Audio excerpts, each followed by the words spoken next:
Let others know that we believe in you and that you should be glorified because of them.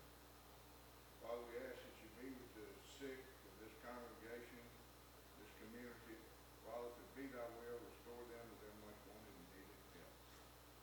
We ask you to be with Brother John tonight, that he brings us a lesson. Let us all listen with open hearts and minds and apply it to our everyday walks of life. Father, we thank you for your Son Jesus, who came to this earth, lived and died, and set an example that we might have the hope of eternal life. Father, we ask you to forgive us for our sins, and if we've been found faithful, give us the home and be in heaven. In Christ's name that we pray.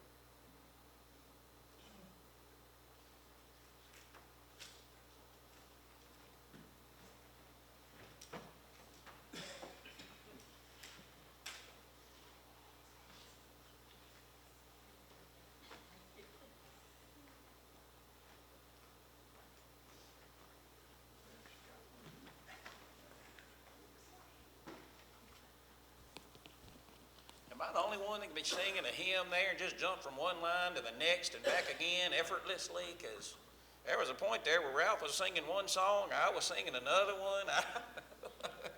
I was all over the place, and I had no idea I was doing it until Tammy like to fell out of the pew back there. It's not funny. Well, it's all right. We were singing, but it'd help if I'd actually stayed within the same song or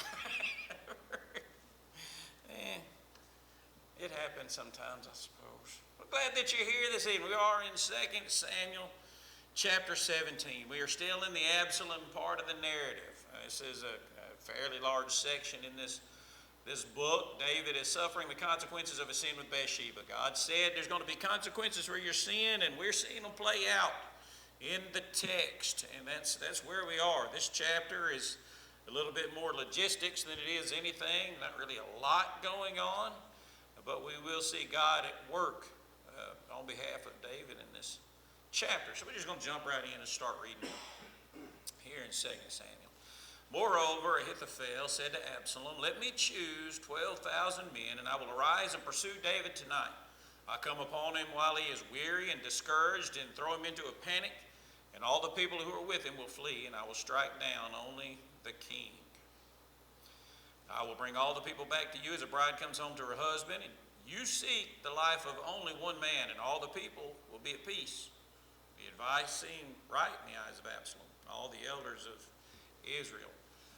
We ended chapter 16 with both Absalom and David praising the counsel of Ahithophel. He is, in the sight of those two kings, both kings I guess at this point, Absalom,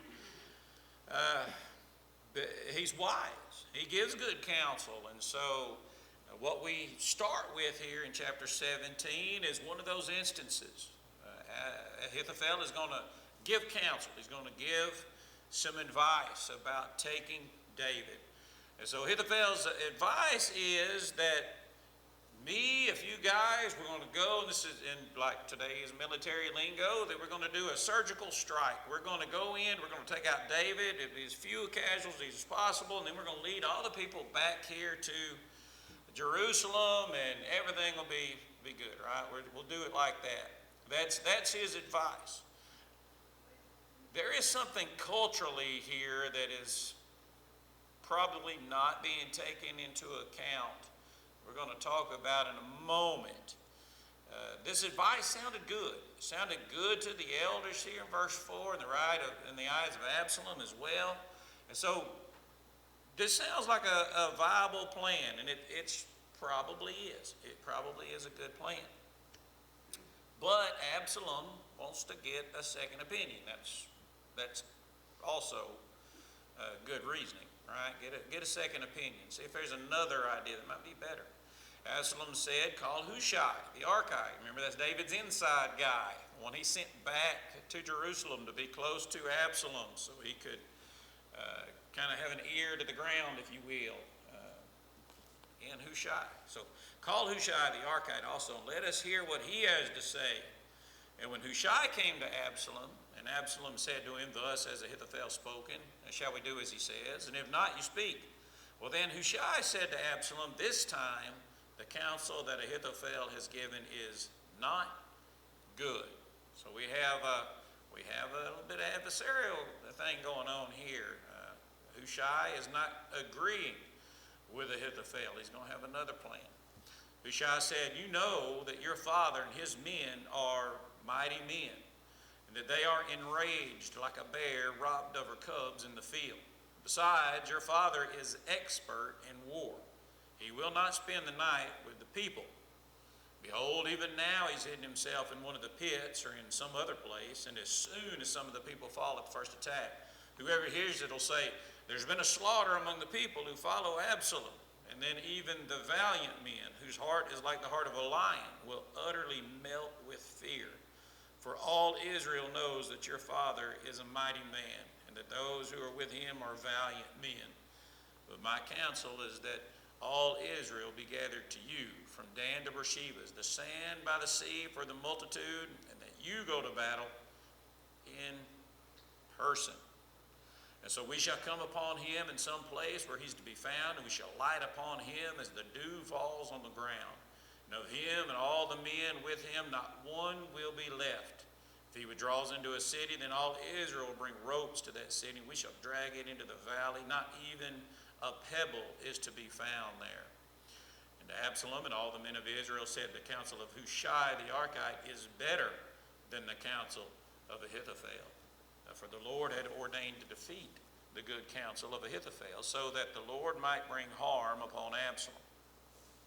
So we have the two strategies, right? We have the counsel of Ahithophel himself, a small contingent of men. They're going to go search out David, find him, kill him, and bring the multitude back. Hushai, he's got a warning, and it's something we talked about last week, the week before, when David began to leave Jerusalem. One is why. David is a warrior. He's got the army of Israel on his side. He's got his mighty men of valor. You know, we have the list of those guys, and these are seasoned men of war, men of valor. The odds are in his favor, even if there are fewer of them than the rest of Israel has. These guys are not to be trifled with, and that's what Hushai pushes here. He's just like a bear cub right now. He's like a mama bear has been deprived of her cubs right now. He's angry. You're going to go in there and kick that nest, and you're going to bring something on you that you can't handle, right? That's his thought. The best thing to do is gather all of Israel. We're going to have, the numbers are going to be so great that we'll win, and that when we descend upon them, the number's going to be so great, we're going to take not only David, we're going to take those who follow him. And so there's two different things going on here. Well, there's actually several different things. One, if Ahithophel goes and is successful, he kills David, brings back those multitudes, a lot of those guys are loyal to David. How loyal are they going to be to Absalom? What kind of political trouble is that going to bring back to Absalom if all those guys are brought back to Jerusalem? Secondly, there's the whole glory of battle issue. Remember how David became popular simply because he was the guy Saul would send out. He was victorious in all those battles, and he started receiving all this honor, and it actually turned Saul against him. Well, throughout the rest of Scripture, and even some of the contemporary nations around Israel at this time, kings go to battle so they maintain the glory of the victory. Because if the general starts gaining popularity, before you know it, the general's king and the king is dead. And so it's a matter of keeping the status quo. If the king's going to remain the leader, he's also got to be the leader on the battlefield. And if he doesn't show up for battle, Ahithophel comes back victorious over David, bringing back this legion of people. Before you know it, Ahithophel is the leader of that contingent of people, and he's running Absalom off the throne. So there's issues, right? There's issues here at stake. Hushai's plan sounds better. It gives Absalom the glory because he's in battle. It eliminates all those who would be following David, at least the people who might be able to do something about it, that might kick up a fuss or another coup. They're going to be dealt with. They're going to be killed. So it settles quite a few things. So Absalom hears Hushai's plan. That sounds better. It sounds like the better outcome, a better future for me. I think that one's going to be the way to go. And so he says that Hushai's counsel is better. But then we have this clause here at the end. Right? This last sentence here in verse 14. For the Lord had ordained to defeat the what counsel of Ahithophel? The good counsel of Ahithophel, so that the Lord might bring harm upon Absalom. Ahithophel's plan would probably have worked. Now, it might not have been the best outcome for Absalom, theoretically, right? But Ahithophel's plan may very well have brought the death of David about, and God intervened. This might be one of the strongest points of this chapter that the author's bringing out while he's relaying how David is suffering for his sin. God is also still involved protecting him as well. The third thing about Hushai's plan and Ahithophel's plan is that if just Ahithophel is taking a small contingent of men, he's ready to go. That's kind of his statement. While David is weary from traveling, we'll line in on him while he's tired. To follow the plan of Hushai, it's going to take time to organize. It's going to take time to bring all the people together from Dan to Beersheba, right? It's going to take a little while. It's going to give David more time to be warned, to plan, and to act. So that's part of what Hushai is doing. He's buying David time to prepare. Verse 15, Hushai said to Zadok and Abiathar the priest, thus and so. Now we also know that both of these guys are loyal to David as well. They stayed behind, of course, at the ark. Thus and so did Ahithophel counsel Absalom and the elders of Israel, and thus and so have I counseled. Now therefore send quickly and tell David, do not stay tonight at the fords of the wilderness, but by all means pass over, lest the king and all the people who are with him be swallowed up. Get your messengers going, get them to David, tell him what's going on. Don't stop and spend the night. You're gonna ride all night. Is Hushai's words here. You're gonna go. You're not gonna stop. You get the message to him quickly. Now Jonathan and Ahimaaz were waiting at En-Rogel. En-Rogel is just south of Jerusalem, or the city, where the Kedron Valley, there on the eastern side of Jerusalem, runs north and south. The Hinnom Valley is at the south end of Jerusalem, runs east and west, and where they connect down there, where those two valleys come together, is this spring. En-Rogel is a spring. And so this is where Jonathan and Ahimaaz are waiting at. They're waiting by this large spring outside the walls of the city, down kind of off the southeast corner there. The female servant was to go and tell them, and they were to go and tell King David. They were going to be the messengers.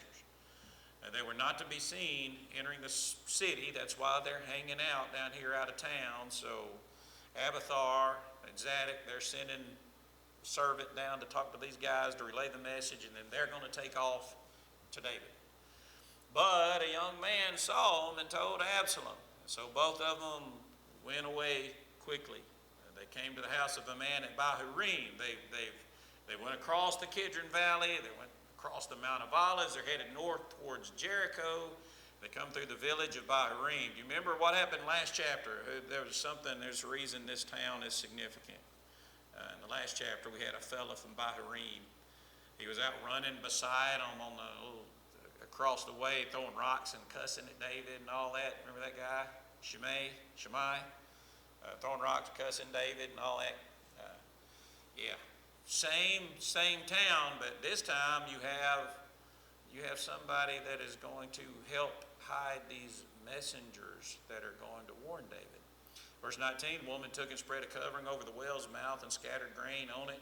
Nothing was known. Hid them in a well, covered it up with a blanket, covered that up with grain. Got them hid pretty good, right? Unless they happen to walk through and step right in there, but otherwise they're hid pretty good. Verse 20, when Absalom's servants came to the woman at the house, they said, where are Ahimaaz and Jonathan? And the woman said to them, they've gone over the brook of water. When they had sought They couldn't find them, they returned to Jerusalem. So, mission accomplished. She hid them well. They were not found. The searchers gave up, went back to Jerusalem. After they'd gone, the men come up out of the well and went and told King David. Pretty short narrative of the trip there, from Baharim all the way back over to just the Jordan River Valley there by Jericho. They got up and made the trip. Went over and told King David, but they said to David, "Arise and go quickly over the water, for thus and so has Ahithophel counseled against you." And then David arose and all the people who were with him, and they crossed the Jordan. By daybreak, not one was left who had not crossed the Jordan.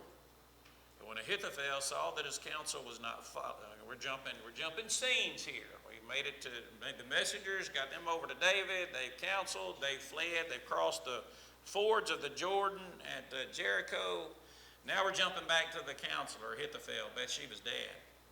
When Ahithophel saw that his counsel was not followed, he saddled his donkey, went off home to his own city. He set his house in order and hanged himself, and he died and was buried in the tomb of his father. A short, concise ending here for Ahithophel. Can you imagine why he did this? Why would this guy just go ahead and go home and get his will written out and then take his own life? What's happening here that's made him decide that this was better for him? These days, we would not say that this was a wise decision at all.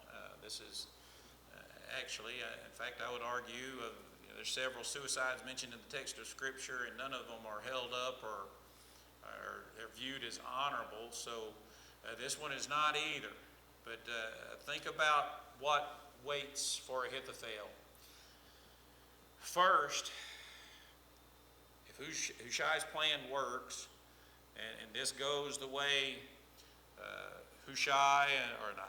if this goes the way Absalom desires, Hushai's plan works, well then he's going to see Ahithophel as somebody that was conspiring against him. Ahithophel receives the glory for that victory. If he would have went, he sees how that plan would have played out in Ahithophel's favor more so than Absalom's favor. So he's going to be at odds with Absalom. If the plan fails, David defeats Absalom and comes back to the throne, he's judged a traitor.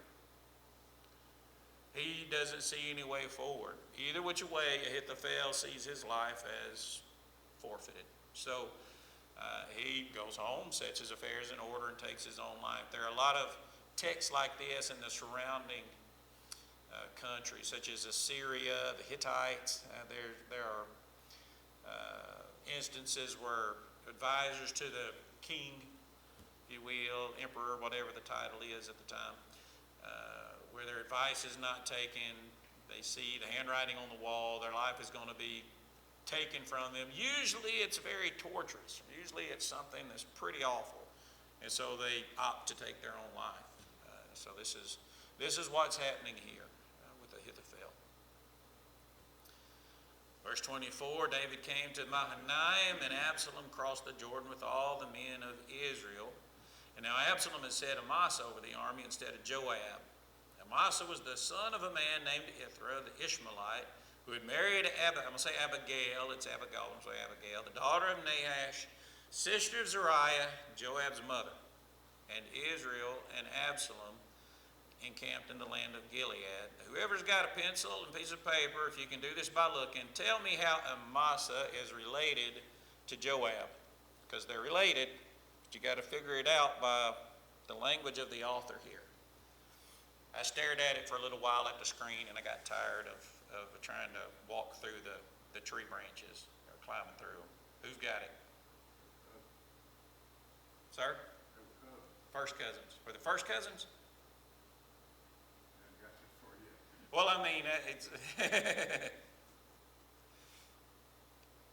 what was the necessity for Absalom appointing Amasa as the general of the army of Israel? Why would he have to do that?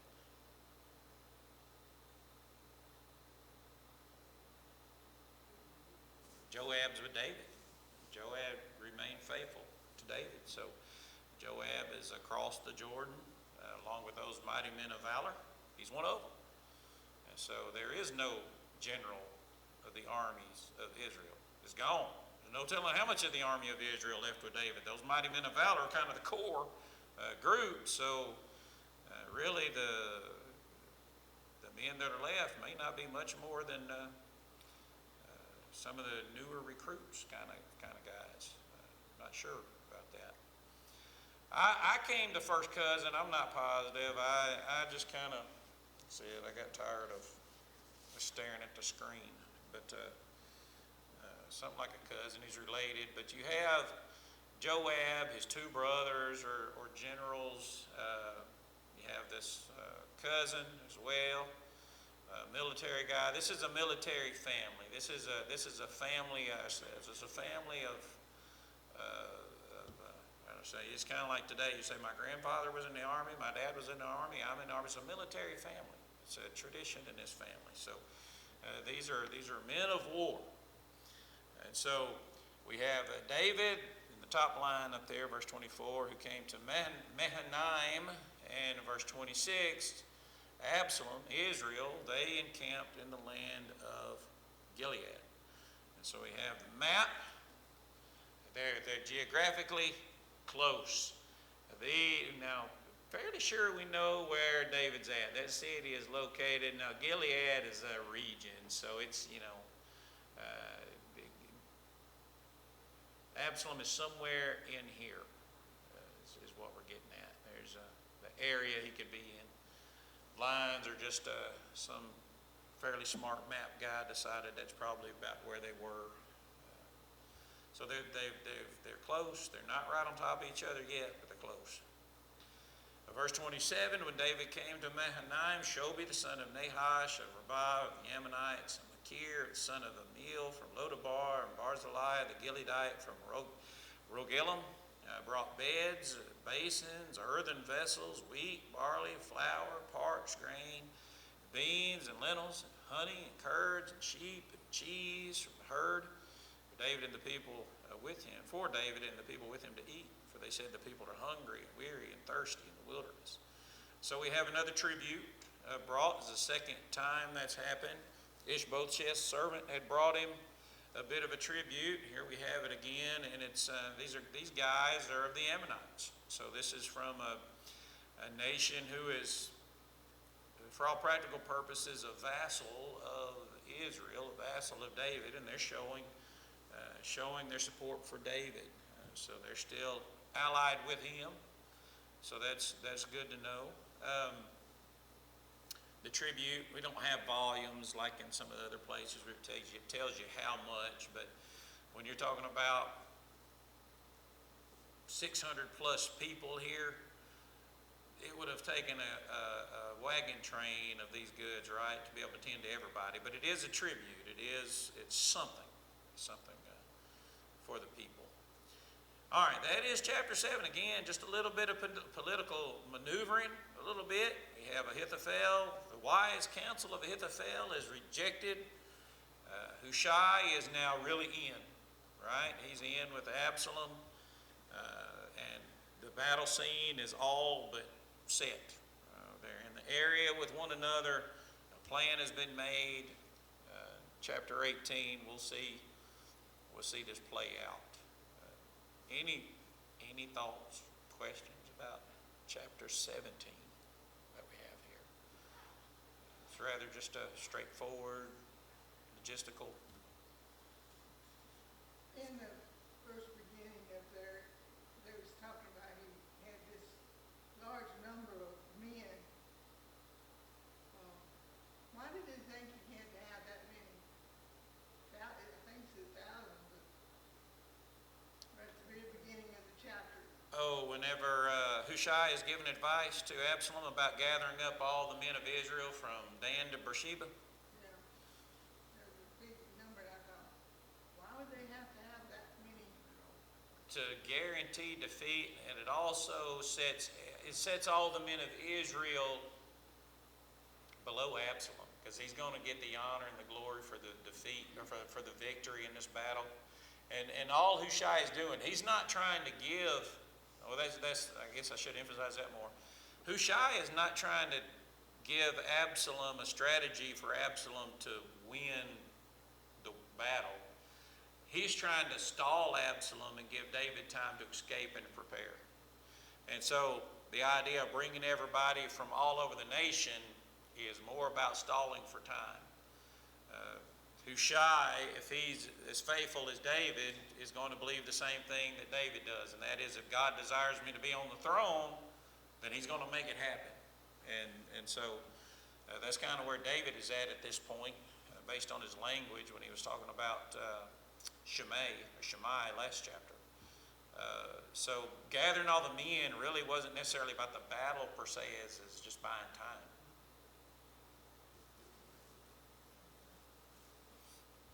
And it's good eye candy for Absalom. So it's going to be something that dresses it up for him, makes it look more favorable, more glory in defeating David.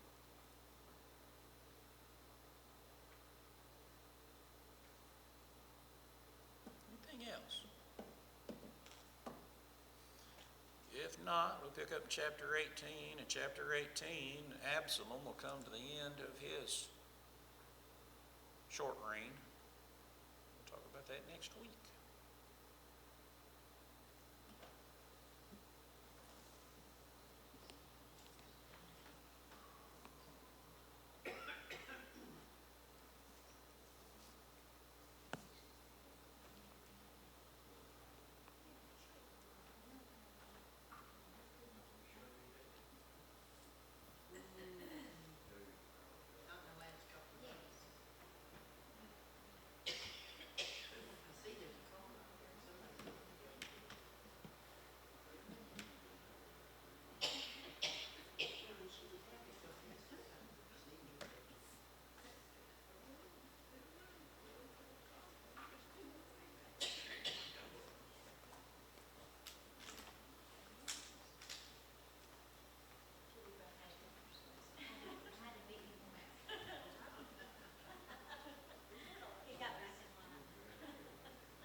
Get your hymn books and turn to page 220. 220.